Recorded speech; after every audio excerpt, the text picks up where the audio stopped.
అందరికీ నమస్కారం. రాష్ట్ర ప్రజలకి, శ్రేయోభిలాషులు ప్రతి ఒక్కళ్ళకి మురళీ నాయక్ ఆర్మీ జవాన్. ఆయన ఉగ్రవాదుల దాడిలో చనిపోయాడు. అందరూ వెళ్ళి చూసి పోయారు. తర్వాత పులివెందుల ఎమ్మెల్యే, ప్రతిపక్షమైన పార్టీ వైఎస్ జగన్మోహన్ రెడ్డి గారు వెళ్ళి పరామర్శించారు. అందరితో మాట్లాడి వెళ్ళారు. ఆయన 25 లక్షలు ఇస్తానని ఒప్పుకున్నాడు.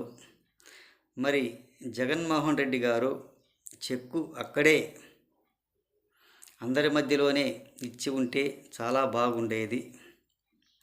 ఆయన ఒట్టి చేతులతో వెళ్ళాడు అంటే ముందుగా ఏం ప్లాన్ వేసుకోలేదేమో, అనుకోలేదేమో. అయినా ఒక్క ఫోన్ కాల్ వైసీపీ పార్టీ ఆఫీస్కు కొట్టి ఉంటే వెంటనే 25 లక్షలు కూడా వారి అకౌంట్లలో వచ్చి ఉండేవి. అది అయినా చేసి ఉండవలసింది. ఏది ఏమైనా ఆ డబ్బులు చేరేసరికి ఎన్ని రోజులు పడుతుందో ఏమో. ఈ వైఎస్ జగన్మోహన్ రెడ్డి గారు అక్కడుండే ఒక ఫోన్ కాల్ కొట్టి ఉంటే అక్కడ ఉన్నవాళ్ళు వేసి ఉండేవాళ్ళు. మరి అది ఎంతవరకు సబాబో తెలియని పరిస్థితి. వెళ్ళేటప్పుడైనా తీసుకుని పోయి ఒకేసారి ఇచ్చి ఉంటే చాలా వరకు బాగుండేది. ఆయన అనుకోకుండా వెళ్ళాడు. మరి అవి ఇచ్చేదంతో ఇవ్వందంతో. మరి విజయవాడ వరద బాధితులప్పుడు కూడా ₹1 కోటి అందిస్తానన్నాడు బుడమేరు పొంగినప్పుడు. అవి ఇంతవరకు ఇవ్వలేదు కూడా అని అంటున్నారు. ఎవరికి చేరలేదంట. మరి అవి ఇవ్వనప్పుడు ఇవి ఎలా ఇస్తారు ఒక్కసారి ఆలోచించుకోండి.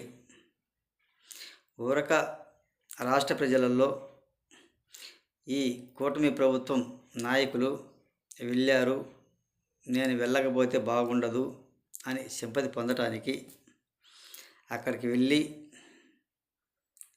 అందరితో కలిమిడి కలిసినట్టు, వాళ్ళతో మాట్లాడినట్టు నటించాడు. అలా ఎన్నో నటనలు జరిగాయి, చేస్తూనే వస్తున్నాడు. అది ఎంతవరకు సబాబో ఏమో అర్థం కాని పరిస్థితి. ఎంతసేపు వేయాలి 25 లక్షలు అంటే వాళ్ళు తెలియజేస్తూ, పాపం మాట చెప్పినందుకైనా వాళ్ళ అకౌంట్లలో డబ్బులు వేయండి, మోసం చేయబాకండి అని తెలియజేస్తూ, మరి అది సింపతి పొందడానికి కానీ దేనికి పనికొచ్చేది మాత్రం కాదు. వాళ్ళు వెళ్ళినప్పుడు నేనెందుకు వెళ్ళకూడదు, వాళ్ళు ఇచ్చినప్పుడు నేనెందుకు ఇస్తాను అని మాట చెప్పకూడదు అని అనుకొని చెప్పే ఉంటాడు అని తెలియజేస్తూ,